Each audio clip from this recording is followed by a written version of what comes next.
Modern Love the podcast is made possible with support from Living Proof. Fact: hair can absorb more than a third of its weight in water, which is a recipe for disaster on a humid day.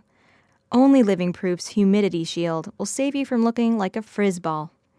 Use the code NOFRIZZ at livingproof.com for a free travel-size humidity shield with your $20 order.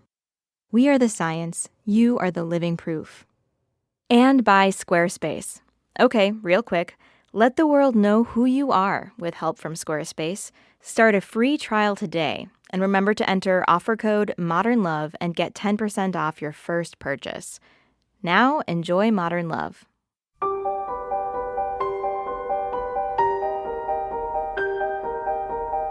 From the New York Times and WBUR Boston, this is Modern Love. Stories of love, loss, and redemption. I'm your host, Meghna Chakrabarty.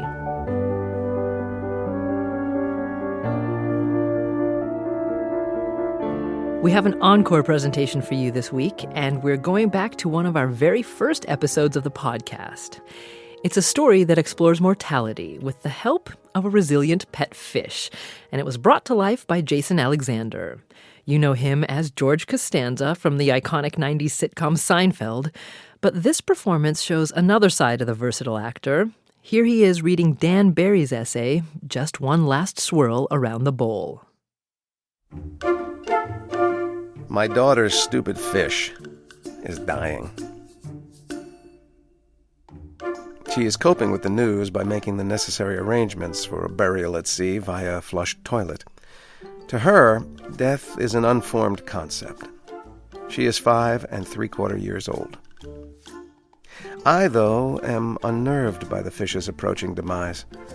I gaze into the clear, round bowl, hoping for another performance of its darting dance of life. Instead, I see only a creature as still as the ceramic mermaid it leans against, save for tiny gills that seem to be gasping. This is crazy, I know.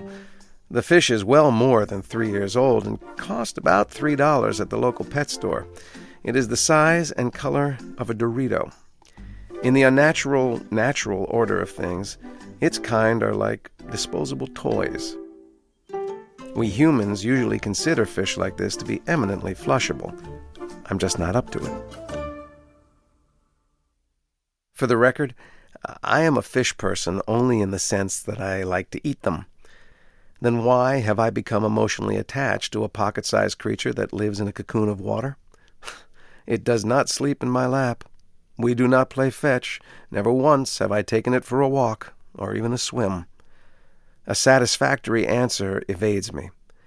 But in its BB-size eyes I see, or I think I see, the panic before acceptance. I've seen that before in other eyes, and never mind. Just know that I have become a caregiver to a $3 fish that could fit in my mouth.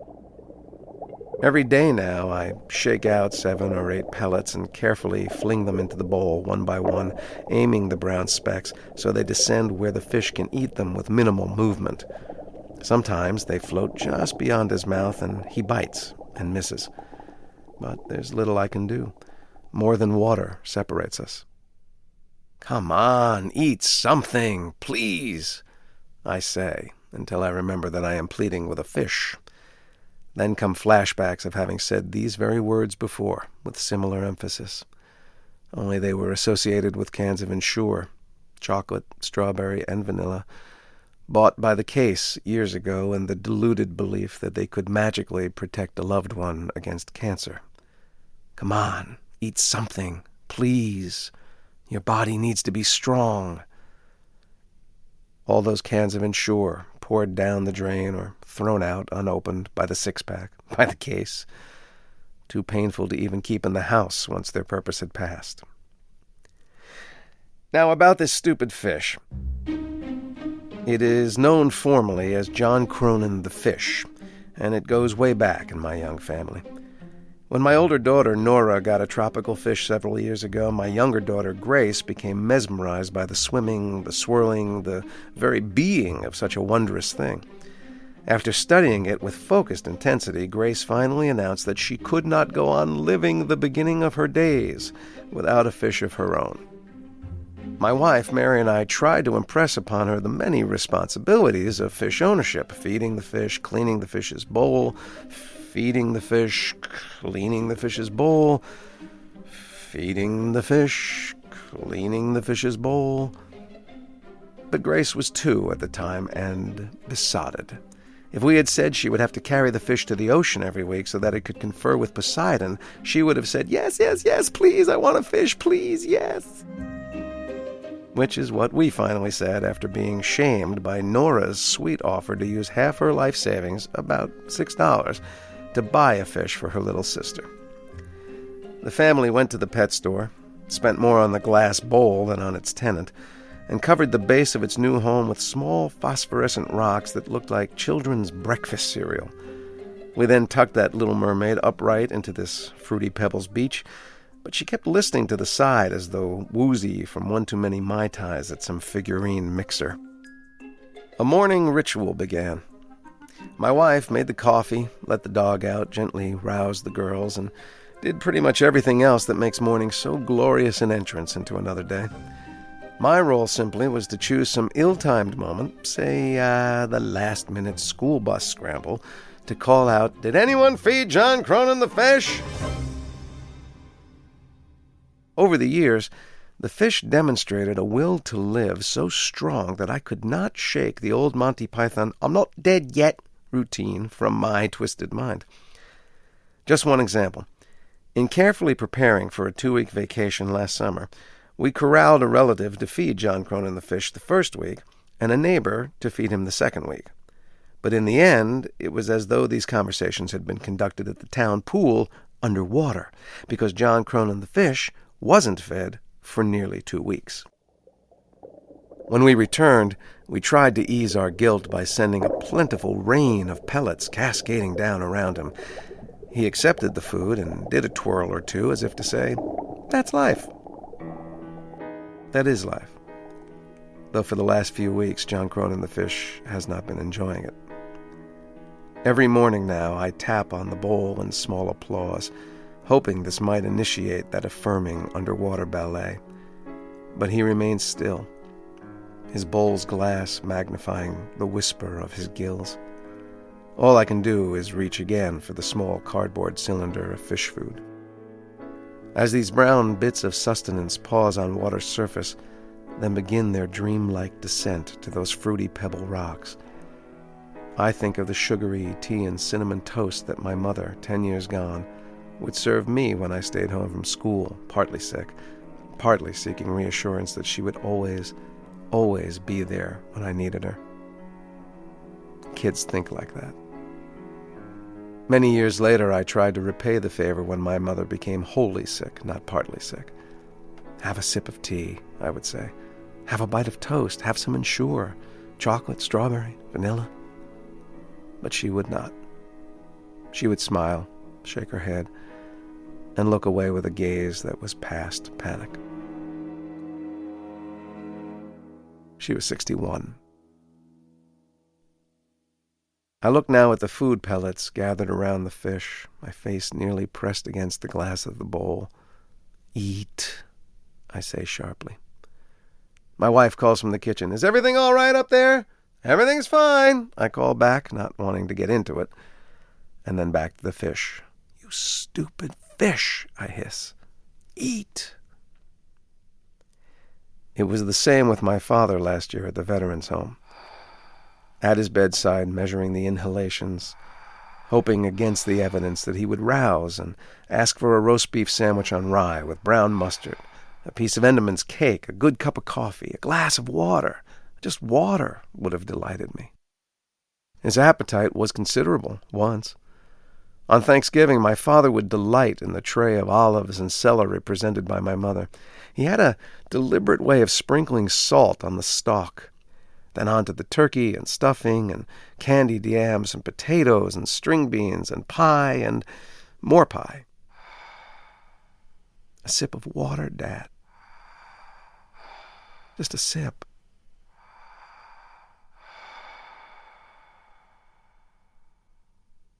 I, too, have watched from the other side of the glass. In a hospital bed and in my own bed, so sick from surgery and chemotherapy and radiation that the very thought of a stalk of celery or a sprinkling of salt would make me gag. And here would come my wife, setting down a tray of tea and toast, gently encouraging me to eat because she didn't know what else to say, other than that she loves me, just as I had said to my mother and father. Now this stupid fish, contained in its own universe, yet part of mine, sharing space on my 5-year-old daughter's dresser with a few stray playing cards, some mismatched socks, and a magnetic music box. You wind it up, and 2 ladybug figurines spin and skate upon a green pond, all to the theme song from Love Story. I wind up the box to hear the music. How does it go again? Where do I begin to tell the story of how great a love can be? Officially, I detest this theme from Love Story, but right now, it doesn't seem so bad, as 2 inanimate bugs made of wood and magnets come to life. All the while, John Cronin the fish remains as still as ceramic. Stupid fish. Stupid, beautiful fish.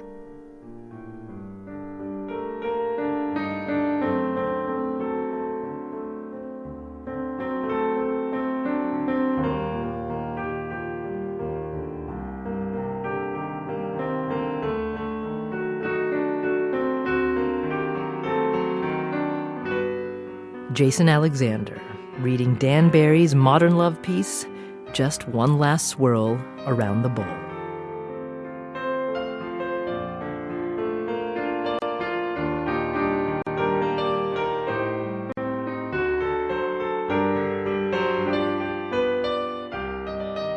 There's more after the break when I sit down with Dan Jones, editor of the Modern Love column, and the essay writer Dan Barry, along with his daughter Grace.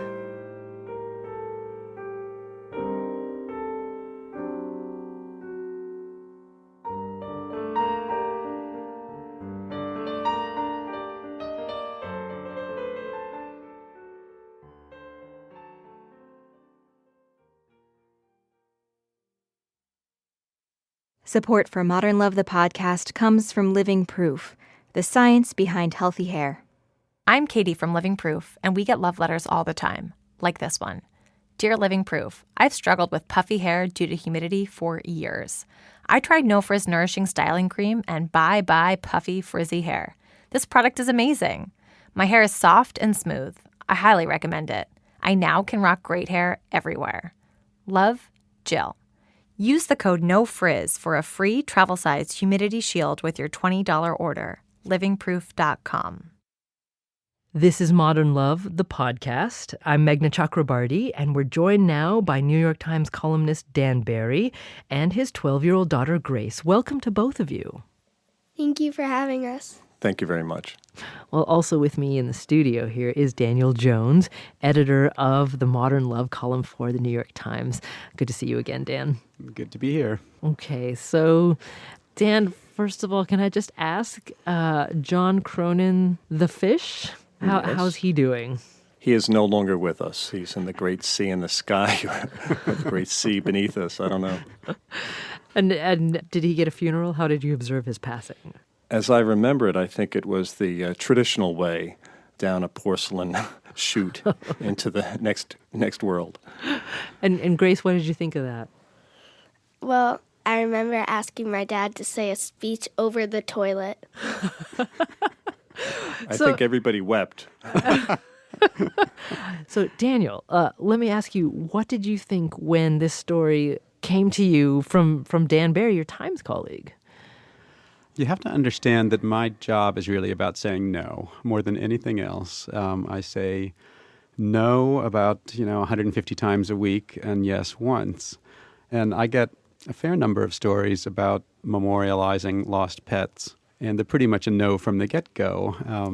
And so I read the beginning and I just thought, oh no, Dan Barry has written a column about his daughter's dying goldfish, and this is going to be some sentimental thing that I'll have to handle very, very gently and sort of let him down somehow. Anyway, so I began reading into it very tentatively. And of course, this piece becomes about so much more than this goldfish, and just becomes deeper and more complicated and more moving. And it's one of my favorite pieces that we've ever run in the column. Thank you. Well, Dan, Barry, why did you want to share this story as a modern love story? Well, it's clearly a broad interpretation of love.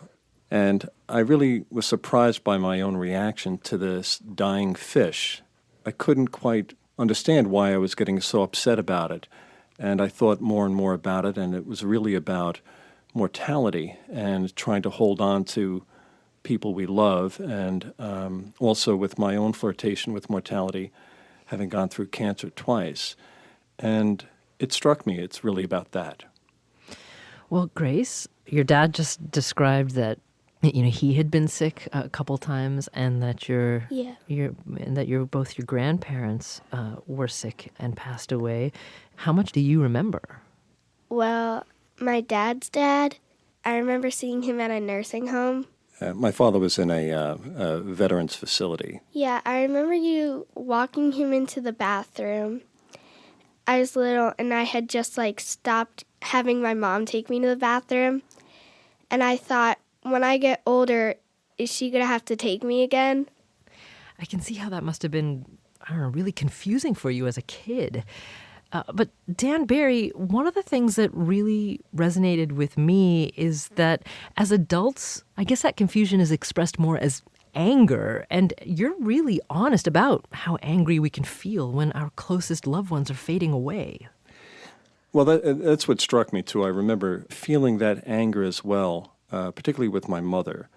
You delude yourself sometimes into thinking, if only she would have, say, 2 or 3 milkshakes a day, all will be well. Mm-hmm. In other words, she will build up her strength and will move on.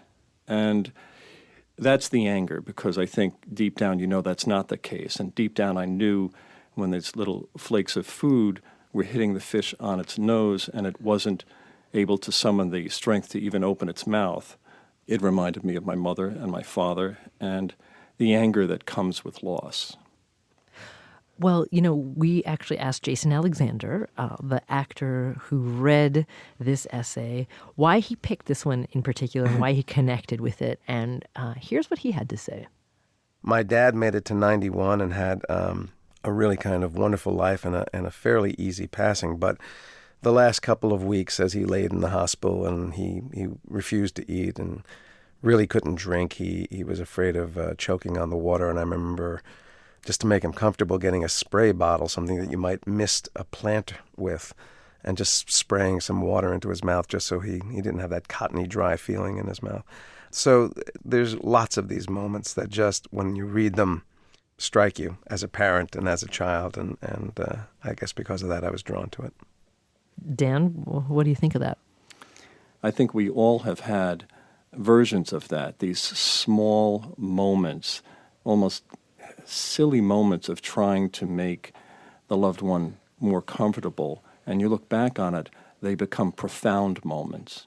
Well, and it must just change to have, the parent be the vulnerable one, when the child was the one who was expected the parent to be the caretaker, and then to have those roles reversed. Right. The fish was never there for me, though. It was really a one-way street with the fish. Grace, this is pretty heavy stuff for a 12-year-old, right. But I'm wondering, when you hear your dad sharing these thoughts, what does it make you feel? Well, it makes me feel like he's like a whole different person, because usually he doesn't show too much emotion, because that's the role that dads play. They're usually protective, and they'll protect you from anything, and they'll always be there for you. But hearing my dad talk about his dad, who always protected him, it's like a different dad. Do you like seeing a better dad? I was going to say, do you like seeing that part, the side of your dad? It's kind of different, but I like it because it proves to me that he's been through my pain feeling emotions and everything, and I feel like I connect to him. That's so Thank you, so Grace. nicely put, Grace. I think you might be a future journalist. Don't wish that on her. Grace, do you have a new fish? No, I never got another fish. We couldn't go through the trauma, but we have a black lab, and Grace is quite connected to our black lab named Tilly. Well, Dan Barry is the author of this week's story, Just One Last Swirl Around the Bowl. He's an author and longtime columnist for the New York Times. His latest book is The Boys in the Bunkhouse, Servitude and Salvation in the Heartland. Dan Barry, it was a great pleasure to speak with you. Thank you so much for being with us. Thanks very much. And Grace Barry is 12 years old. She's a 7th grader. And Grace, I have to say, you were my favorite guest so far. Thank you so much for speaking with us, too. Thank you for having me. And Dan Jones, editor of the Modern Love column for the New York Times and author of Love Illuminated, exploring life's most mystifying subject with the help of 50,000 strangers. Dan, it's always great to have you. Thank you so much. Thanks, Meghna.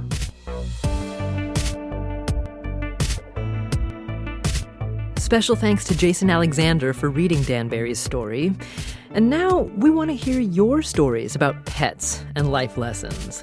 What's the most important thing your pet has taught you about life? Aside from, taking daily naps or walks, we want to know specifically how your pet has made you wiser, more loving, and maybe a little more human.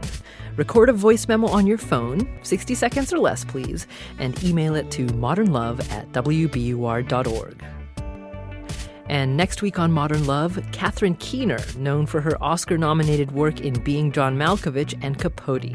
She reads a story about a near-death experience. So this is it. The scene in the diving plane seems choreographed, as if I have been waiting for it to happen my entire life. Yet there is no instant replay of my life.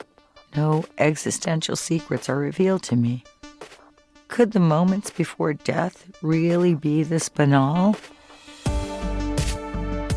Modern Love is a production of WBUR, Boston's NPR station, and the New York Times. It's produced, directed, and edited by Jessica Alpert, John Parati, and Amory Sievertson. The idea for the Modern Love podcast was conceived by Lisa Tobin. Our casting consultant is Amy Lippens. Iris Adler is our executive producer. Daniel Jones is editor of Modern Love for the New York Times and advisor to the show.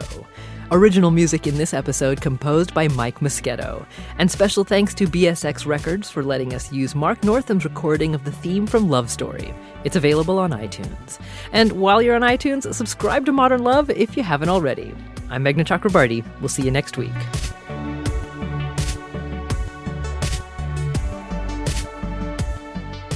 If you love Modern Love, check out WBUR's advice podcast, Dear Sugar, where hosts Cheryl Strayed and Steve Almond answer all your questions, no matter how deep or dark.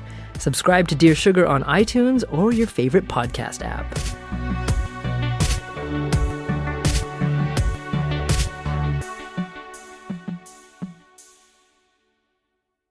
Know someone getting married? Squarespace can help them organize a whole wedding with a customized website, track RSVPs, publish all the details guests will need, and more.